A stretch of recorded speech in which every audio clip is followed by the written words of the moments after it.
అనిక, ఆ! మనం కుడుములు చేసుకుందామా? చేసుకుందాం మమ్మీ. చెప్పాలా నీకు ఎలా చేయాలో? నాకు తెలవదు మమ్మీ. నువ్వు చెప్పు మమ్మీ. ఓకే, నేను చెప్తా విను. ఫస్ట్ బియ్యం తీసుకోవాలి. బియ్యం వాటర్లో వాష్ చేసి అవి ఒక క్లాత్లో పెట్టేసి ఆ, ఆరబెట్టాలి. బియ్యం ఆరినాక రవ్వలాగా చేసుకోవాలి. నెక్స్ట్ కుడుములకి మెయిన్ ఏంటి? అనపకాయ. అనపకాయ ఒలుచుకొని అందులో ఉన్న ఆ, ఇత్తులన్నీ ఉడకపెట్టుకోవాలి.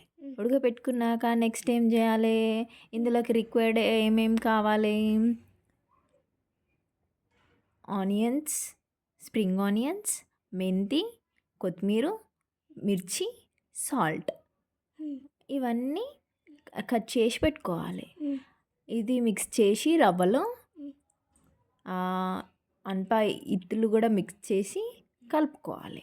ఇది ముద్ద చేసుకునే లోపు స్టవ్ పైన వాటర్ పెట్టుకొని అది బాయిల్ అయ్యేదాకా చూసి పైన ఒక హోల్స్ ఉన్న గిన్నె పెట్టి జల్లెడ పెట్టి అందులో ఇవి ముద్ద చేసినవి